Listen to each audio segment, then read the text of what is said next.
Hey, what's up? It's Tin again, and today's content will be quite different from what I usually do since bago na naman yung academic year, a lot of you guys are asking for some advices and marami sa inyo ay incoming freshmen. So, I wanted to give you some tips that I do and that really helped me to get through college. So, before I start, let me introduce myself first para alam niyong credible ako magbigay ng mga tips. So, hi, I'm Christine. I'm from Zambales. I've been living here sa Baguio for 3 years. I'm an incoming fourth year taking up Bachelor of Science in Civil Engineering at St. Louis University.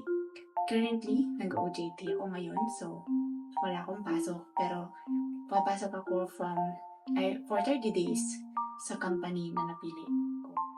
Without further ado, let's get started. Ang ginawa ko is, kinategorize ko yung mga tips para hindi random yung tips and advices na ibibigay ko. So first, a lot of you are asking how to manage time. For me, hindi siya naging mahirap nung first year kung paano ko i-manage yung time ko kasi parang nasanay ako nung senior high na i-manage lahat kasi may business ako when I was in senior high school. Pero ngayong third year ako nahirapan. Kaya rin hindi na rin ako nag-upload sa YouTube kasi parang dumating ako sa point na napagod ako. Pero yun, malayo na, napakwento na ako. I'm not sure if I'm the right person to say tips how to manage time kasi ngayong third year nga, panay cramming na ako pero ibibigay ko na lang yung mga ginawa ko ng first year and second year na nag-work sa akin para ma-manage yung time wisely and also ma-avoid yung pagiging overwhelmed sa lahat ng mga tasks na kailangan gawin. So first is list all your pending tasks as much as possible per week.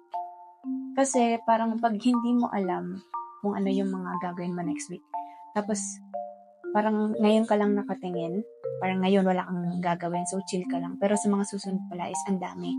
Hindi mo ma-realize na kailangan simulan mo na pala pa konti-konti yung mga kailangan mong gawin.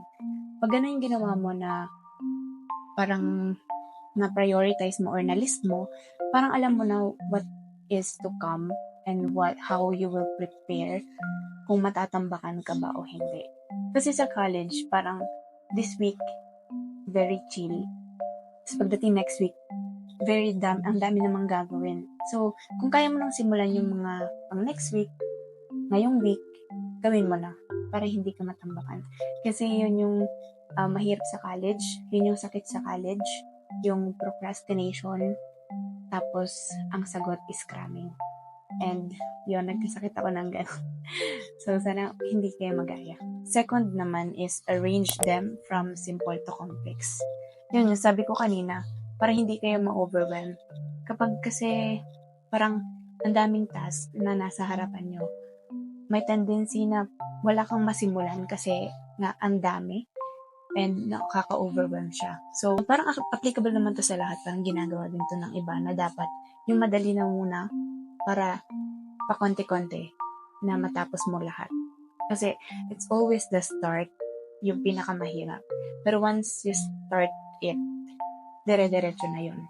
Third is use the concept of delay gratification. Ito naman nag-work siya nung mga first year, second year ako.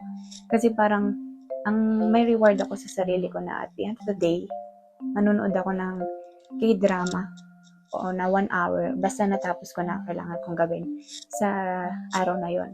Parang kasi ang effect niya sa utak mo is kailangan mong magsipag and tapusin yung mga kailangan mong gawin para makuha mo yung reward sa dulo.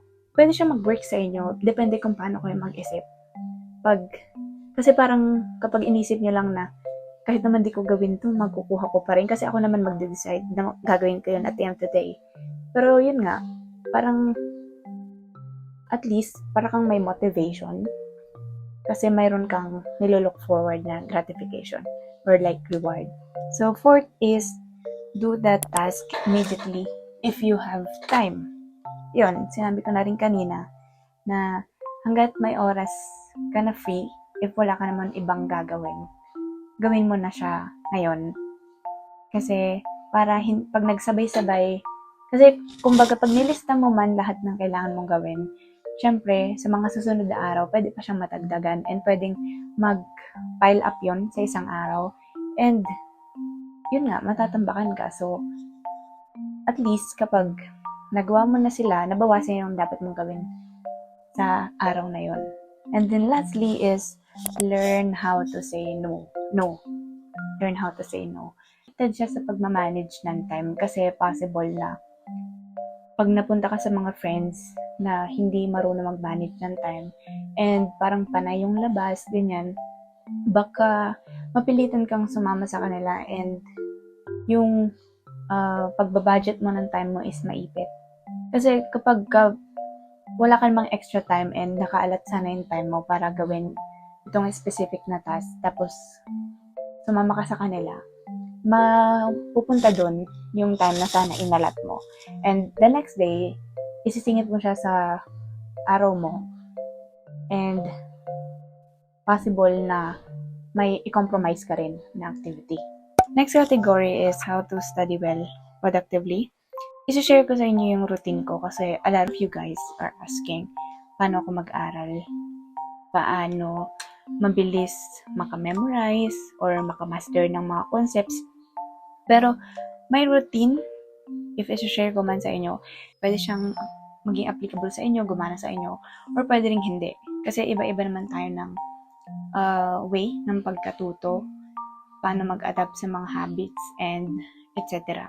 Ang way ko ng pag-study, lagi ko itong sinasabi sa mga TikTok live ko na pagka ang inaaral ko is mga concepts, mga words, kailangan sinusulat ko sila bago para ma-memorize ko. And ang way ko ng aaral is talagang binibigas ko sila ng malakas na parang may tinuturuan ako. Pag same with mga problem solving, kasi sa problem solving kailangan pa rin intindihin yung concepts, may mga words pa rin. And before ako mag-solve, kailangan gets ko muna yung fundamentals. Kailangan gets ko muna yung derivation ng mga formula. Kailangan sa ulo ko muna yung formula. Kapag sa ulo ko na yung formula, doon lang ako magta-try na mag-solve ng mga problems, mga example problems. And dapat hindi ako tumitingin sa kodigo ng mga formula. Kasi parang it's my way of parang nag-e-exam na. And then, mache-check ko agad kasi may answer naman yung mga example problems. Ganon. At least malalaman ko sa sarili ko if nasa ulo ko lang ba yung formula or alam ko siyang i-apply. Sa engineering naman kasi, like sa math, it's important na alam mo talaga yung basics, yung fundamentals, bago ka pumunta sa pagsosolve. Kasi dapat alam mo yung pinaka-root nung idea or ng concept. Same with the time, parang na ko sa sarili ko na hindi ko kayang magpuyat para mag-aral. Ang ginagawa ko is maagang matulog, maagang gumising. Kasi for me, parang masasayang yung effort ko na magpuyat kung wala lang din naman papasok sa isip ko, walang magre-retain. So, mas mabuti na gumising na lang ako ng maaga para hindi ako pagod. Hindi ko feel na pagod ako dahil sa puyat. And also, feeling ko mas efficient and mas maganda yung memory ko kapag early in the morning. Yung ganitong routine is na-develop ko naman. Bata pa lang ako. Elementary siguro or high school. Kaya, and it's been working for me hanggang ngayon. So, ang first tip is to know yourself. Kung paano ka matuto, kung visual ka ba, kung or what, kung kailangan sinusulat mo, kailangan may pinapanood ka, kailangan may pinakikinggan ka, kung pang umaga ka ba, pang gabi, yung pag-work ng brain mo, and kung saang environment ka mas madali. Kasi yung iba gusto nila outside, yung iba naman gusto nila tahimik lang. Ako kasi dapat nasa loob lang ako, like super tahimik lang. Pero sa college, parang mapipilitan ka kasi na mag-adapt sa environment. Like ako, pag wala akong review, wala akong choice talaga kundi mag-aral outside kahit na maingay. Pero para ma-attain mo yung super efficient and 100% na review, dun ka sa kung saan ka environment na comfortable. Second tip is different study techniques such as active recall, spaced repetition, interleaving, Feynman technique, and note-taking or Pomodoro. Sa akin, hindi ako nagpo-Pomodoro kasi ayoko natitigil yung momentum ko mag-aral. Usually, if isang topic, kaya kong didiretsuhin ko siya. Tapos if na-feel ko na ayaw ko na, saka lang ako magpapahinga. Pero yung iba, nag-work naman sa kanila yung mga 40-10, 40-10, may 40-10 ba basta. Pomodoro na 25-5. Ang ginagawa ko madalas is note-taking, active recall, yon, Feynman, and spaced repetition. Pwede nyo itry yung iba't ibang techniques para malaman nyo kung ano yung nag-work sa inyo. Okay? Para lang yung skincare. If hindi nag-work sa inyo, you try other products. And if it is, then you hoard. You hoard. Try and try until you find the routine that works for you. And the next tip is prioritize self-care. Tulad na sinabi ko kanina sa part ko, it's very important na kumpleto yung tulog ko. Hindi man kumpleto, pero at least 6 or 5 hanggat kaya. Kasi it affects your performance din kung ano yung state ng physical mo. Kung kulang ka sa tulog, baka hindi mo rin may apply mga naaral mo kasi nakalimutan mo na siya due to sleep deprivation or exhaustion. So, huwag niyong i-deprive yung sarili niyo guys sa tulog, especially sa ganitong bagay. Also, kumain kayo ng mabuti kapag mga kailangan niyo mag-aral. Ako, I tend to eat and cook for myself kapag exam season na. I don't know, pero I think that's because I know na maraming energy yung kailangan kong ubusin para mag-aral. And also, after ng exams, after ng pag-aaral ng mabuti, deserve nyo rin naman na gumala. Ganyan. So, huwag niyong i-deprive yung sarili niyo na mag-enjoy after ng mga pagsusulit. Next is mindset and resilience. Mindset and resilience. Pero yun, kailangan at the end of the day, no matter what the results are, nung pag-review mo or pag-aaral mo non-stop, dapat alam mo tanggapin yung results and alam mo rin kung paano bumangon. Ay, kasi sa college, parang very talamak or like ang common na bagsak yung score mo sa either quiz or major exam. Pero dapat at the end of the day, alam mo sa sarili mo na you did your best. So, i-practice niyo yung positive self-talk, ganyan. You celebrate small wins. You learn from your mistakes. And you recognize your feelings. If malungkot ka ba, nabagsak ka, huwag mo yun i-invalidate. But don't dwell dun sa feelings na yun. Don't be too hard on yourself. Kasi you always have another opportunity to make bawi. Pero yun, sana nag-gets yung point na huwag nyong dibdibin. Though, hindi ko rin sinasabi na masama na maging malungkot sa mga ganong results.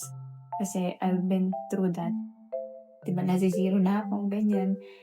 Especially if you grew up na academic achiever and then you go sa college and ganun yung mga scores mo. So, wala, iyak na ako. Charis. And then lastly, sa category na to, you seek help if needed. Sa when it comes to studies, when I say you seek help, either from your prof, you ask them, from your classmates, ganyan, sa internet, ang daming resources. And yan, dapat i-maximize natin yung mga resources na yon kasi they are there to help us to make things easier for us. So, kapag hindi naman academic, like for mental health, ganun din, mayroon sa mga school na mga offices para sa mga ganung bagay. You have your friends, you have your family, ganyan, mga online community, mga ganun. Kailangan mo na talaga ng help. Huwag kang mahihiyang mag-ask kasi asking for help doesn't mean you're weak. That no man is an island, sabi nga nila. So, andyan ang mga tao para magtulungan, and ang college, di mo sa kayang mag-isa lang. Talaga. Promises.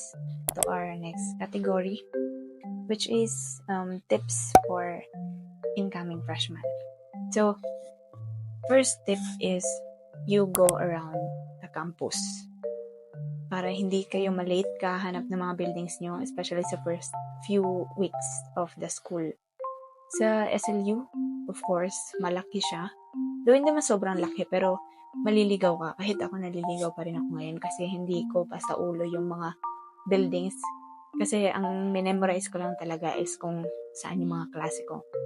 Pero yun, sa SLU naman, merong mga palatandaan kung saang room ka, nabibilang, anong building. Like for example, H405. Yung H, that's Otohan building. Yung 4, that's the floor number, 4th floor. And then 05 is the room number. Pag mga P, Perfecto building. A, Adenauer building. H, Otohan. R, Rizal. Ilalist ko na lang dito sa screen yung mga parang initials ng mga buildings. Second tip is you manage your time. Yung kanina yung manage ng time is parang in general, pero itong manage ng time is yung siguro yung pagpasok mo na lang sa school, especially sa Baguio, kasi traffic, kung magko-commute ka pa, dapat na estimate mo na yung time of arrival mo, yung tagal mo sa biyahe, para alam mo kung anong oras ka umalis sa bahay nyo. Kasi pag mga rush hour, mga 7:30, 7, ganyan, matraffic na yan. So, dapat agahan ninyo. Kasi nakakahiya naman na late kayo. May ibang proof naman na walang pakialam kung late ka papasok. Pero, college is parang field kung saan magpa-practice ka how to be professional, how to be responsible. So, dapat ngayon pa lang, magsimula na kayong mag-manage ng time wisely. So, third is bring an umbrella. Sa Baguio to Kasi sa Baguio, very unpredictable ang weather. Pag umaga ang araw, so di ka magdadala ng payong. Pagdating ng gabi or hapon, natag-ulan na. So, para sure, magdala kayo ng payong ninyo. And then fourth is wear comfy shoes. Especially dito nga sa Baguio. Kasi sa SLU, ang daming hagdan. Though may elevator, pero mahagdan pa rin. Ang daming pataas sa Baguio kasi nga bundok ito. So, maraming lakaran na mangyayari. Kaya, magsuot kayo ng comfy na sapatos. And then, fifth is don't be afraid to make friends, but also don't be afraid to be alone. Ang ganda nun. Kasi, ako, wala akong kilala talaga na kabatch ko or friends na pumunta dito sa Baguio. So, mag-isa ko lang talaga. And, luckily, nung first year ako, may naging friends naman ako. And, hindi ko na kinailangan na parang i-introduce yung sarili ko sa ibang tao. Kasi may friends naman ako. Kasi kahinaan ko yun, yung mag-approach ng iba. Pero natuto rin ako na dapat hindi ako takot makipag-friends. Kasi parang opportunity in college na makakilala ka ng iba't ibang uri ng tao, galing sa iba't ibang lugar, with iba't ibang culture and such. So, alam mo yun, diverse ang mga tao sa college, especially sa mga university na malalaki. So, dapat i-take nyo advantage yung opportunity na yun. Pero, at the same time, kung dapat di ka takot makipag-friends, dapat di ka rin takot na maging mapag-isa. Kasi, at some point, wag naman sana, sometimes pag na-reg or like, na iba ng block, mapipilitan ka talaga mag-isa mo lang. Kasi na-try kong mali yung na enrollan ko na block. So, naging mag-isa ako sa block na yon. And, at first, I was sad kasi nga, mag-isa ko lang and hirap ako makipag salamuha sa bagong tao, mag-approach kasi nahihiya ako. Pero, pagdating naman, nung kalaunan, I found it as an opportunity to, be alone, explore other things, meet new people, mapipilitan ka talagang makipag-socialize. And also, makikilala mo yung sarili mo. Kasi nga, you do a lot of things alone. And sa college, hindi na uso yung body-body system na parang iihi ka may kasama ka. So, parang nai-impart na sa'yo yung idea na sometimes mag-isa mo talaga and hindi lagi may kasama. So, it's isa rin yung skill, yung kaya mong mag-isa sa mga nagawin, yung mga bagay-bagay. So, ano na ba? 6 na ba? Basta, next step is find the right circle, right support system. In college, yun nga, sabi ko kanina, mahirap siyang gawin mag-isa. So, it's important na meron kang mga kaibigan na talagang tutulungan kang i-achieve yung mga goal. Kumbaga, iisa yung goal nyo sa college, yun ay ang makapagtapos. When I say right support system, yung hindi ka ipupush na gawin yung mga bagay na hindi makakapagdulot sa'yo ng maganda, ganyan. Yung mga mabisyo, and mga nag-cheat, mga ganon. I believe na the circle of friends that I have right now is makakonsider ko talaga na right people. Kasi most of the time, nag-aaral kami. Pero at the same time, we know how to enjoy and gumala outside without doing things na alam namin mag-harm sa isa't isa. Nafe-feel ko rin kasi na sa circle na yun, parang nagtutulungan kami na makapasa. Walang kompetensya, walang lamangan na nangyayari. If may dapat malaman yung isa, sasabihin. If may gets yung isa, tuturuan. Yun yung feel ko is a very healthy circle. Kasi sa college, guys, matututo kayo na hindi nyo kalaban ang isa't isa. Lahat kayo is iisa lang yung goal. Yun ay makapasa. Yun lang naman. You chose the right people. Kasi kapag, alam mo yun, pag may success ang isa, success ang lahat, other people, they know how to clap for you, be happy for you, hindi inggitan, hindi siraan.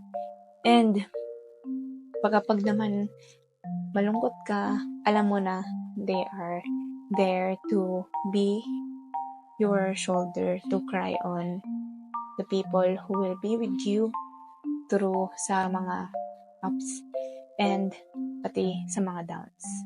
So, yun. Kasi, especially if you're living alone, di ba? You're away from your family. The family that you have in college are the friends you have. So, ang ganda na pumili ka ng mga taong talagang matuturing mo na pamilya mo. Next naman is you have to prepare yourself mentally, physically, intellectually, emotionally, spiritually. Dapat, bago ka pumasok ng college, dapat alam mo sa sarili mo na kaya mong physically, like, healthy ka, like, wala kang sakit, siguro, or like, kasi dito, bihira yung walang pasok. Kahit anong pagod mo, hindi titigil yung mundo. So, dapat kaya mong hindi ka sakitin, yun na lang. So yun, mentally, I would say, dun sa part na kapag galing ka kasi ng high school, parang ang dali, hindi naman madali, pero like, kunwari ikaw yung top 1, ikaw yung top 2. Tapos, baka pagdating ng college, you're just an average student lang pala. It will affect you mentally if hindi mo siya kayang i-accept. Kasi ako, I grew up talaga na top 1, top 2, ganyan, sa batch. Tapos, pagdating sa college, mataas pa naman yung rank ko ng first year, ganyan. Pero dumating sa point na ng second year ako, doon ko naranasan na ma-zero sa isang major quiz sa 5-unit subject ko. Pagka-receive ko ng papel ko, gusto ko na umiyak. Pero, ayokong umiyak dun sa room kasi ayoko mamukhang grade conscious. Pero kasi, hindi naman sa pagiging grade conscious, more on, yung na-feel ko that time is disappointment. Kasi parang, this is not me. Parang gano'n. Kasi, yun nga, ang taas ng expectation mo sa sarili mo. And, feeling ko mas mataas yung expectation ng mga taong nasa paligid ko.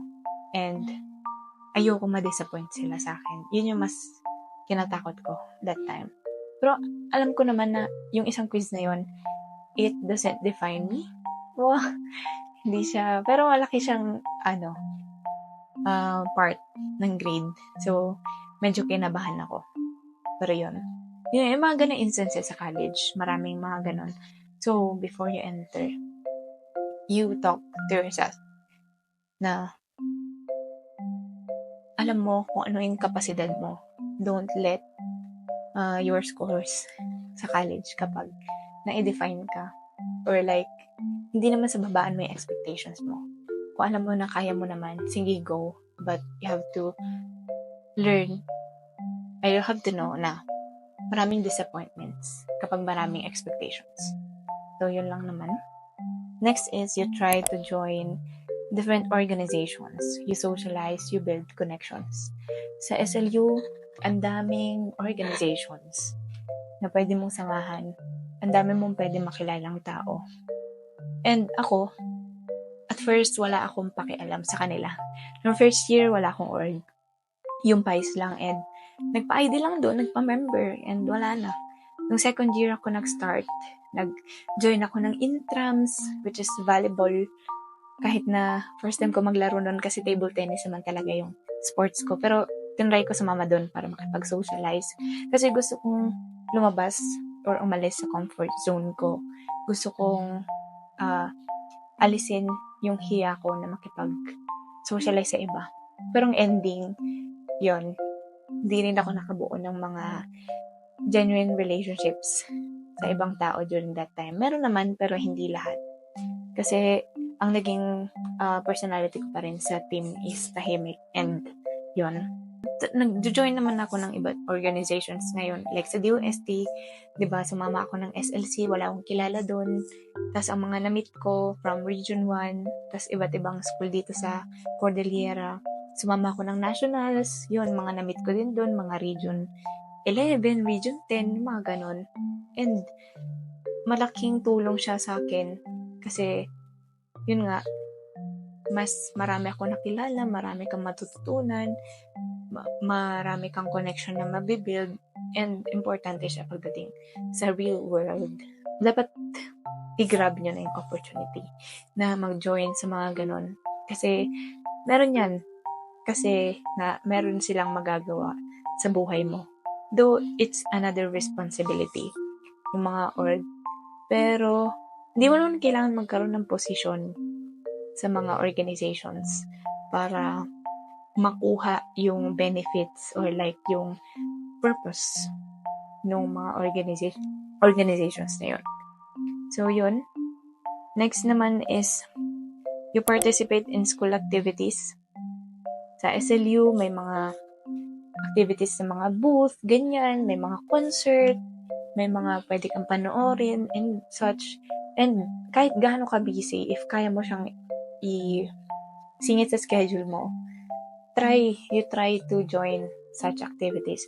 Kasi yung iba, ayaw nilang manood ng mga concert kasi siksikan, ganyan. Pero, alam mo yun, iba pa rin yung experience na dun ka manood mismo sa concert, sa SLU grounds, sa university mo, kasama yung mga kapwa mo estudyante. Parang yun yung core memory yun eh, sa college life mo. Parang yung mindset na, pwede ko naman panoorin yung magpa-perform sa ibang lugar ng hindi siksikan, ng VIP, kunwari. Pero, you know, it's the thought that counts.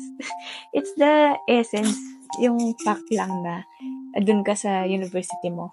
While 20 years old ka, 19, you're studying in college, you're with your college friends, you're partying, you're singing, you're shouting, and everything.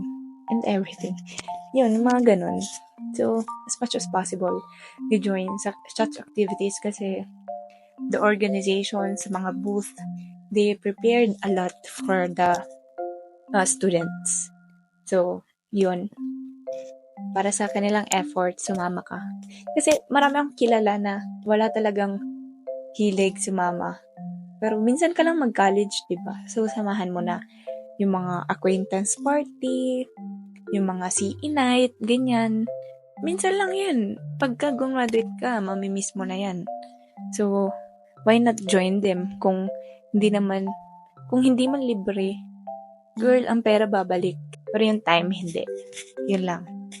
So, next is you build good habits such as yung kanina ko pa sinasabi na mag-manage ng time, gumising ng maaga, matulog ng maaga, maging responsable, maging on time, lahat ng magandang habits, i-build yun na. Kasi habang nasa bakasyon kayo ngayon, sanayin nyo na yung sarili nyo.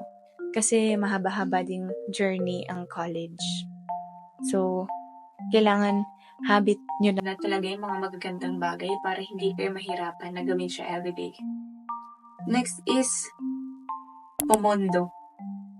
Sa engineering or kahit sa ibang course, very important yung pumondo. Sa SLU kasi may prelim, may midterm, and may tentative final. Minsan, para makompute yung final grade, it's either average nung tatlo or kaya 30, 30, 40. Ngayon, yung sinasabi na lang sa college na pumondo ka kasi dapat prelim pa lang mataas ka na. Midterm, pwede na mataas ulit. Para pagdating ng finals, hindi ka na masyadong mahirapan na hindi mo na kailangan na masyadong mataas ang grade para pumasa. Kasi sa SLU, meron yung default na grade na sinasabi na kahit ang makompute mo is 50, 56, 60, ang lalabas sa portal mo is 65. Yun na yung lowest na kayang ibigay ng portal, 65. So, yun yung default. Ngayon, may sinasabi kaming sure pass na pagka prelim, kunwari 90, midterm is 90 ulit, tas kahit i-add mo na yung 65 ng tentative final, pasado pa rin. Or like 75, more than 75 pa rin. Masasabi mo na sure pass ka kapag ganon. Kapag mataas na yung prelim and midterm mo, kahit na default ka na ng tentative finals. Uso sa amin yung pumondo kasi nga, pag prelim, medyo madali pa yung prelim. So, as much as possible, taasan mo na yung grade mo. Pagdating ng midterm, yan na medyo mahirap na. Pagdating ng tentative finals, minsan kaya siya 40% of the total grade kasi minsan ang topic ng finals is mula prelim to midterm. Ay mula prelim to finals, so very madami yon and very broad, very mahirap na taasan yung grade. So, maganda na pumondo ka. Second to the last is you learn to stand on your own feet. Katulad nga na sabi ko, dapat you're not afraid to be alone, kaya mong mapag-isa, kaya mong tumayo sa sarili mong mga paa. Kasi, hindi naman laging nandyan yung mga friends mo. Contrast ba siya sa sinabi ko kanina? Pero yun nga, you have friends but they still have their own lives. May mga pagkakataon na ikaw lang talaga and dapat kaya mo yun. Kaya mo yan. So, kaya mo yan. Lastly is you have to be open to new experiences. Kasama dyan yung pag-join ng mga orgs. And yung fact lang na magka-college ka na, that alone is a new experience.